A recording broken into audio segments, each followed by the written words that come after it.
Apparently the only really important thing that a parish council chairman has to do is make sure meetings start on time and that we record when we finish them. So apart from that, everything else is apparently very easy. So welcome to our annual, what do we call it? Parish Assembly. This is a meeting that's actually called by the members of the parish. It's not technically a meeting called by the council.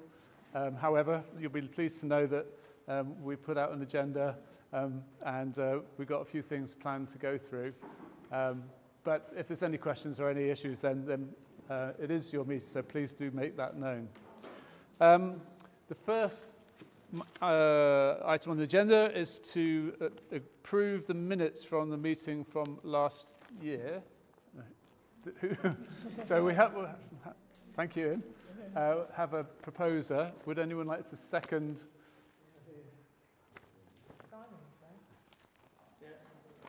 Simon's it. And everyone who's in favour of approving the minutes from the meeting of last year, if you would please show your... Anyone against approving the minutes? We'll take that as an overwhelming majority. Thank you. Right. So the first bit is actually the fun bit, which is the awards. So last year was the first year we started the parish awards, and we've had another fantastic set of nominations for this year. So we're just going to run through those now. So I'm going to announce the winner, say a few words about them, and then I'm going to talk a little bit about all of the other nominees. And if each of you would come up when we've embarrassed you and accept a certificate and a little thank you. So the first category was the individual nominees. And I'm glad to say that the first person and the winner of this category doesn't really need a lot saying about her because everyone in the village knows her. And she's done an awful lot over the last few years to make sure she's known to everyone in the village. I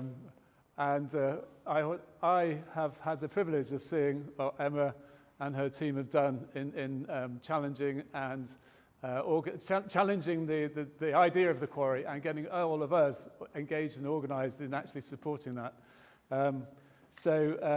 Emma, would you please come up and accept the award for the individual? Yes. Thank you very much. Because I can't resist but to say something, of course. And just, I don't know if you're minuting it, but could you minute that this really does have to go, because I was nominated last year as well, and I'd really like to recontribute this to the guys who've been behind the scenes for me, because yeah, I mean, I put myself forward, but the rest of the Hamble Peninsula residents group have really put so much time into fighting everything. So I've been up the front, but there's been a lot of people behind. So I'd really like to nominate this back to them. Thank you. Thank you, Chris.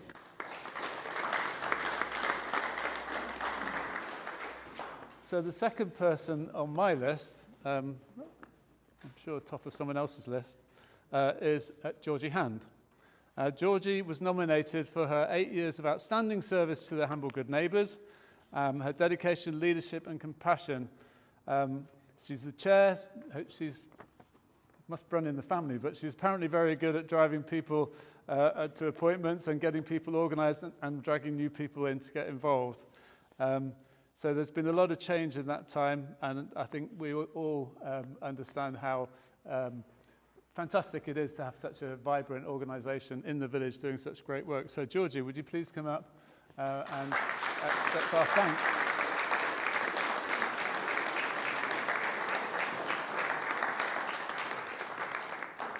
Thank you very much. Thank you. You can speak, but... No, I'm all good. I couldn't...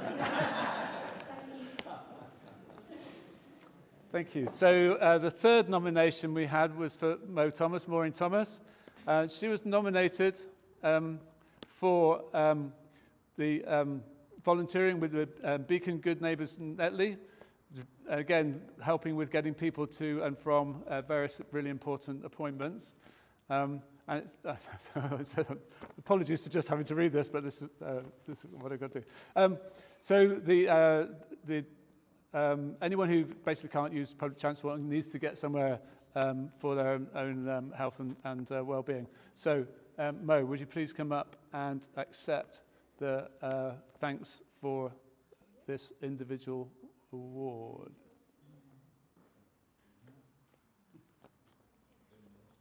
Moving quickly on. The fourth person is Peter Hyde. Peter has spent, I know, a long time working with Hamble conservation volunteers. Before we get there. I think anyone who sees them being busy around the village knows very well that our village benefits greatly from the time and the trouble that they take. He's made a significant positive impact for the benefit of locals, visitors and wildlife. He'll be a familiar sight to Hamble residents. It says inhabitants actually, but I think that's talking about the animals. Hamble residents as he circulates through the village in his high visibility vest. So, yeah, thank you very much. Peter, would you come and accept our thanks? Thank you very much. Thank you. Can I just say quickly? That's very kind of you. Thank you. I'm just very privileged to be a member of this group. I mean, they're fabulous people. And I love every minute of it. And they do such a brilliant job. So thank you very much. Thank you. Well done.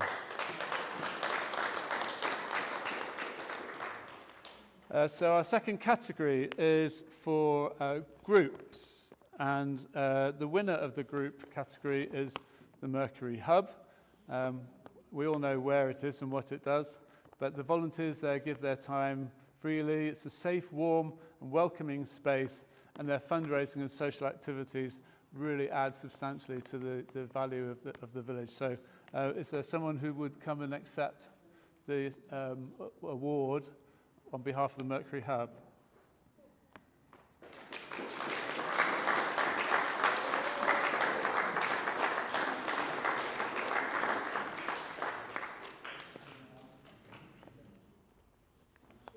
Well done, thank you. Thank you very much. Thank you, everybody. Congratulations.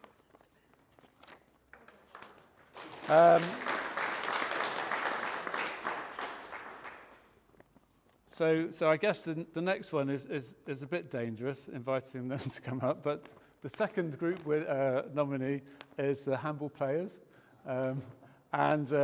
Again, actually throughout the year, but especially in the run-up to Christmas, we all know what a fantastic change and impact the Hamble Players have on the village. It's all about bringing people of all ages and backgrounds together. Performances create a wonderful space for our community, building lasting friendships and celebrating who we are. And it's a welcoming hub for creativity, inclusion, and enhances the vibrant spirit of the Hamble community. And I think those words are very apt. So anyone from Hamble Players who could come and accept? Oh, yeah. Couldn't be anyone else, could it? Now, you can speak, you can do a performance. I can speak, you know, it's a miracle of birth, Chris. You're very welcome to say some words, should you wish. All I want to say is we love doing what we do in Hamble. I have many great friends in the Hamble Players and hopefully many more to come. We love playing to packed houses. I'll leave it there. Brilliant. And our third nominee for the group for this year is a Hamble Lifeboat. Now, quite frankly, anyone who doesn't know what the lifeboat's main job is, hopefully doesn't have a boat. But I know from the conversations I've had with the vets that there's an awful lot more to actually running a lifeboat, let alone all the other things they do. So, I'm going to go off on a tangent here, but it was only very recently that I discovered that there's such a thing as a privately run lifeboat. It turns out that actually a lot of the small lifeboats around the Solent are privately run lifeboats. And I had the privilege actually a couple of weeks ago of being out sailing with a lady who's a MCA, Coast Guard incident coordinator. And I hope there's no one from the RNLI here. But she said that actually it's the private lifeboats in the Solent who are always the quickest and the most enthusiastic at taking a shout and getting out and sorting things. So we're very, very privileged to have our own lifeboat. I think actually I won't read anymore, but yeah, if you could come up and accept our thanks.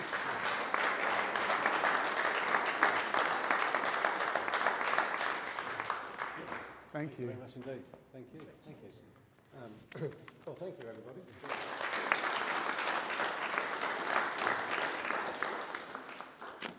Okay, and so our final winner is for the category of young persons, and the winner is Liam Taylor and Year 11 at Hamble School. Now, this was a big thing last year. So Liam and his fellow Year 11 students exemplified the very best of youth leadership, compassion and community engagement. They organised a charity football match entirely on their own initiative, demonstrating remarkable maturity, genuine desire to make positive difference. What makes Liam stand out is not only his commitment to supporting a cancer charity close to the hearts of many, but also his ability to inspire and mobilise others around a shared purpose. Now, they eventually raised around £2,000 for Maggie's Centres, a charity that supports people affected by cancer. And along with Liam is the Year 11 at Hamble School. And so they also organised a minute's silence for a member of the staff also who recently died. So I think that's, as the words say, a remarkable achievement and wonderful maturity. And clearly a fantastic outcome. So Liam, thank you very much. Would you come and accept this?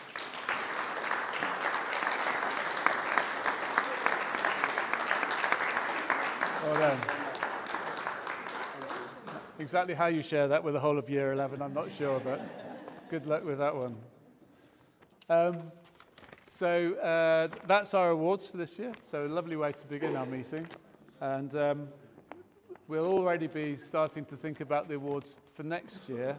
And it would be fantastic if everyone could think about suggesting groups and people and youngsters, particularly youngsters. It would be lovely to find a way of getting more young people, at least to get involved in some of these things. So that's the little plug. So that's the end of our awards, which means we move on to the annual council report. I can't remember, are we going to go through it or are we just going to mention it? Well, I'm assuming that you've got some words to say. So yeah, so I'm going to cover everything in... There is a report. Okay. So we published the report, which you may have seen. There are some copies around, but it's also online should anyone wish to look at it. So just by way of picking out the highlights of that, and just a few notes from looking back over the last year. It's been another amazing year in Hamble. Been busy and productive, and from a council and a village point of view, the highlights really have been the developments we arranged in the play area just around the back. So that was most of the heavy work was done actually last year, but we've had another little phase that we improved it again this year. We've done lots of is Alton still? Yeah, Alton. We'll talk about you a bit later. But the guys in the team have done lots of work, painting the gates and restoring the boundary stone, and cleaning and repainting benches across the village. So there's lots going on. There's a lot of effort that goes into keeping the village the way it is. And our most recent bonus has been the new slipway cleaning, which I know does affect lots of people down on the foreshore. Something we're very proud of are these new boards. Well, they're not boards at the moment. These are the designs that are going to go onto the boards that are going to go around the village. Ian and Serena. But Ian is responsible for most of the history on these. Serena and the guys with Claire and the smart design team had done a lot of work, and the displays are fabulous, and they're consistent, and they have really good information. That's really quite interesting. But they actually tell our story, I think, in a much better way than we had before, and it'll bring that to a lot more people's attention. But beyond the infrastructure and the community spirit that's been on full display, we had our community awards last year, and that was great. One of the things that we've done, which actually I think shows it off to a really nice advantage, is the Ray Sedgwick Memorial Bench that's down on the foreshore. And if you see that, it's a lovely piece of artwork, and I think it's a really fitting way to remember someone who had a big impact on the village.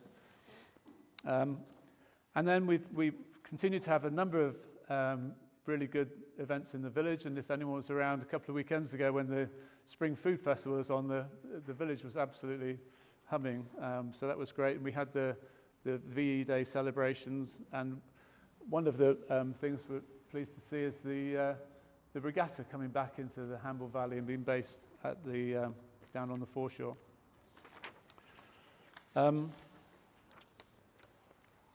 I'd like to mention something that has started this year, but we know about it because we've been talking about it in the council, but it will become a public thing over the coming weeks and months. And so Eastleigh Borough Council, so this is the Public Art Commission. So Eastleigh Borough Council have allocated funding for some public art here in Hamble. And the way that works is that we as a community have to then consult and get a good plan for what kind of art the village would like to see. So the money's coming from the district council, which is probably one of the last things they're going to do because they won't exist by the time we get this done. But they're going to ring fence the money, and it's the money originally comes from all of the development projects that have been going on around Eastleigh. So that's money that's coming from businesses. It's been given to Eastleigh, and they've allocated it for us in Hamble to do some art. So that's where we're at. That's the easy bit in many ways, although it's always nice to get some money handed over. The tricky bit is now figuring out what piece of art that would actually be fitting for the village, and finding an artist that we would like to commission to do it. And art is, in this context at least, is a very broad definition. So it could be anything from a tidal installation piece of art, it could be a statue, it could be an event even. What we need and what we're looking forward to hopefully getting is some really good engagement in a consultation that will find a way of sort of recognising the 1,000-odd years of history that we have in the village, and the various bits of sort of historic art that you can find, all the way from carvings on the church doors to the obvious things of the aeroplanes and the aviation history that we all know about. It could be interactive, it could be based on water, it could be celebrating the children's involvement in the fight against the quarry, and I don't remember. Anyway, lots of opportunities. So we would really like to say, number one, don't worry about them. Well, the money's there, and it's being gifted to us, so we can figure out a smart way of using it. But we'd rather make sure that we get everyone involved and get a really good answer that everyone's happy with, that we can find something that will do justice to the character of the village. Briefly want to talk about money and the finances. So obviously the parish council and all the work that Helen and the team do needs funding, and a chunk of that comes from the council tax. That's what we call the precept, and it's important. This year the precept for a typical Bandee house has gone up from £190 last year to £224 this year. So when people pay the council tax, it goes to Eastleigh, and that's the amount they hand over to us. But that is over an 18% increase. It's approximately 65 pence per week for the average house. But it is, as we discussed when we had the council meeting last November down in the yacht club, and a lot of that is driven by the costs around the fighting the quarry. So every increase is, of course, unwelcome to most and unbearable for some, but we as the council do have the tricky job of trying to decide how much money we need and what the priorities are, and making sure that we're not asking Helen and the team to do something that we're not giving them the resources to. So that's how we arrived at that proposal. We do have some money, some reserves in those numbers to try and address some of the things that we are responsible for. And our priorities are things like the foreshore toilets, the car park machines down on the foreshore car park, which might sound a little bit vague and unnecessary, but if you think about it, getting car parking money from visitors is the only way we as a village actually get any revenue from people visiting. And a lot of our costs are related to the mess and the distraction that we get from people coming to the village. So actually making sure that car park payment works well is actually really important to us. And then we've still got work to do here at Mount Pleasant. We've got a pavilion that really needs some significant work. And there's various ideas about upgrading the skate park, and there's some young people who have been quite persuasive about what we should do down there. And there's an opportunity for a cycle track and various other things. So we do have some money, and we will be coming back with some priorities and plans on what else we can do to help continue to improve the village. I'll ask for your indulgence for one moment, but local government reorganisation and devolution is what it's actually called. It's very exciting for all of us over here. As you can tell, we're all very, very motivated. For those of you who don't know, there is a whole proposal to reorganise local government, which my personal view is makes a lot of sense. At the moment, we have a county council, we have Eastleigh District Council, and obviously we have the parish. But as any of you who have tried to find out who's responsible for fixing a pothole or for getting a leak sorted out or sorting out the trees, it's actually incredibly difficult to find out where it is you've got to go. So just having one council running all of that business should be a lot easier to run than the current organisation. The plan that the government has recently signed off means that we will be part of a new unitary authority called South West Hampshire, which somebody did helpfully point out is that we're not the most southerly part of Hampshire, and nor are we the most westerly part of Hampshire, but nevertheless that's the label we've given.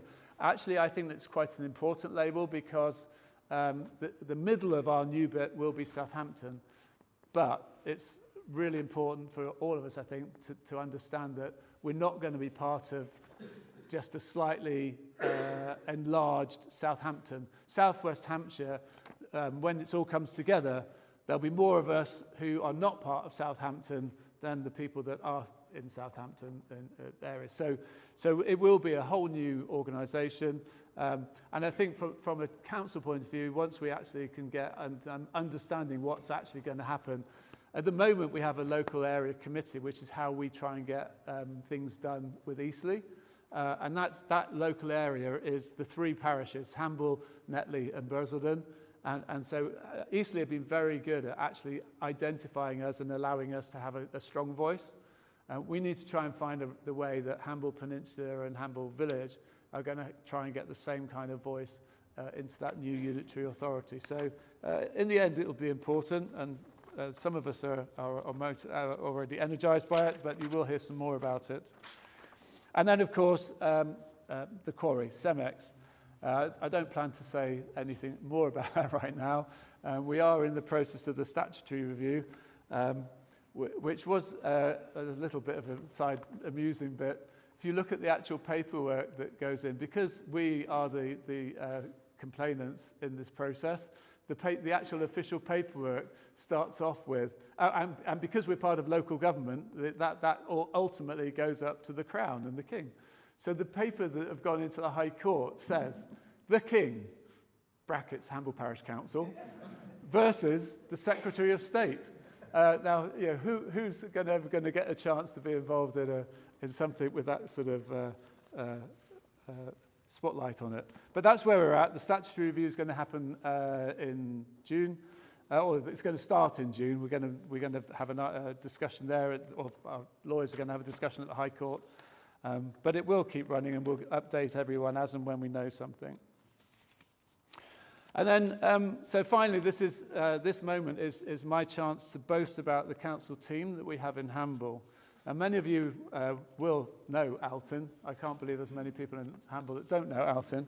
But Alton and Mark are very familiar, and obviously the wonderful work they do around the village.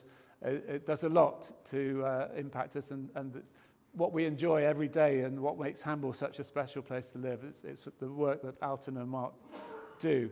Now we have recruited Jim. No, Jim's not here, is he? No. So Jim will be. It's already been out and about. He's responsible for a lot of the cleaning on the slipway, and so we're delighted to welcome him into the estates team. But what many people maybe don't know about is all the guys in the back office and what goes on there as well.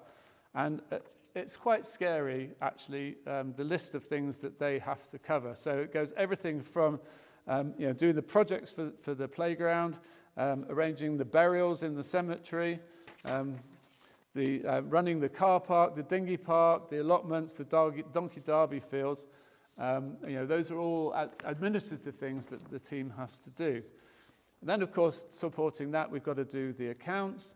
We've got the legal things, sorting out the leases, the leases, and indeed the lessees. And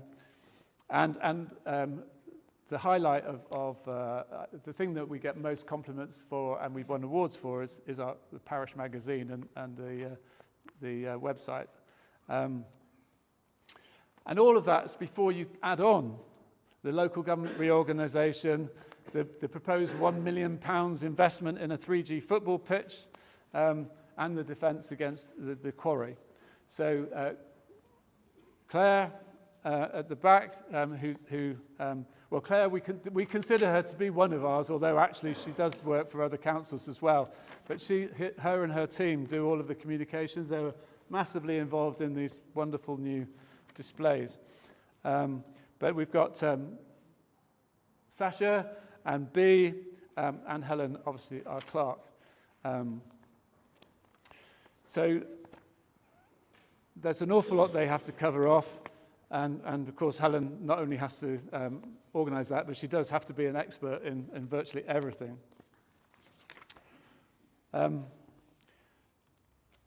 So these are the things that are going on. But because we're a public authority, then there's the question of how do we account for spending public money? Now, being involved in the parish council is the first time I've ever had involvement in local government, or any kind of government for that matter. And in the business world, it's relatively easy. You look at the numbers, and if it's a very small number, someone will just get a pen and sort of cross it out and you move on because it's not. There's a way around it. But in local government, I've got to tell you, these guys are so determined and very good at making sure that every single penny is accounted for. And I think if Westminster were run with the same dedication as these guys run, half the problems in the country would go away. And then, so Claire and Sasha and Helen, that's the things that they do. That's the things that their job involves. And that's before you get into deal with, they have to deal with, kind of in their spare time, all the things that we don't do. So most of the queries we get are actually things that aren't parish council business. So, why is the road closed? Why hasn't the bins been emptied? Why has the tree been cut down? Why is our village centre being tarmacked over? And who gets to fix the potholes and the leaks? So I could easily go on for a long time about this. I hope they're all embarrassed enough already. So I'd just like to say thank you to all of you. I think our village is massively enhanced and improved by all the hard work that you guys do through the year.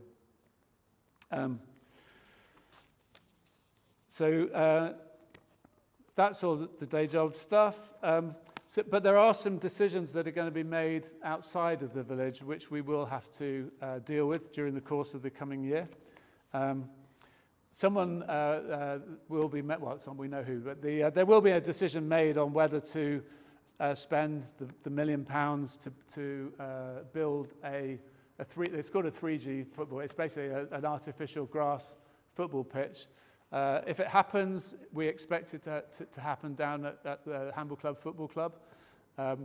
But again, that's a piece of land that's owned by the village. It's parish council land, so we have to cover that off. Both as the landowner, we have to make sure it's the right thing to do for the village, and in terms of making sure that the football club are running it in a way that actually meets the requirements of the village. And of course, then there's the appeal with the quarry. Who knows which way that's going to come out. And the local government reorganisation has a lot of fallout for us as well. So particularly Sasha's been spending a lot of time. There are various pockets of land around the village that have been owned by Eastleigh. And Eastleigh have decided that because they're going to disappear, obviously, they're trying to make a decision about where's the right place for that land to be handed over to. And I think quite bravely, actually, Eastleigh have said, rather than just letting all of that get swept up into some new organisation that isn't really going to care about the bit of the grass verge that Alton drives around every day and would really rather just cut, that actually all of those things should be handed down to the parishes. So there's quite a lot of administration and indeed in some cases some costs. So for example, the car park in the square is owned by Eastleigh. But because of it's publicly owned, they can't just give it to us. It has to be sold for market value. So it's quite a complicated procedure for us to go through a process of sorting out the financing of that, taking it over. I mean, it's all works out because the value of it relates to the income that comes from it. So it's not a difficult spreadsheet to do, but the reality of making it happen, it's going to take a lot of work. So those are a few of the external things that are going to continue to land on our plates as we go through the year. And then the final thing I would mention is, as I said, we do have some contingency money that we've accumulated from the taxes and the car parking money over the years. We are now, obviously, at the start of our financial year, we're going to be setting out the priorities on exactly what it is we hope we're going to improve by investing that money. And the priorities, I would think, really come down to the foreshore and the toilets and Mount Pleasant. So look out for more news on those. So I think lots to be proud of, lots to look forward to. I'd like to thank everyone for the support tonight and the village in general for all of the support. Every time I've spoken to someone about the meeting we had in November down at the yacht club, about how many people in the village actually did turn out on that occasion, they're quite shocked about the level of engagement we've had, at least on that issue. It is a great place, and all of that commitment helps to ensure Hamble remains a safe, accessible and very special place to live. So that is my report. If there's any questions? Everyone's still awake? So actually that's 4 and 5 together, which means we can move on to item 6 on the agenda, which is any other business and residents' questions. Do we have any other business? No, I don't think so. We haven't had any questions put forward, so unless In that case, what I suggest we do, if no one wishes to ask a question here, then we'll close the meeting at 18:30. 8.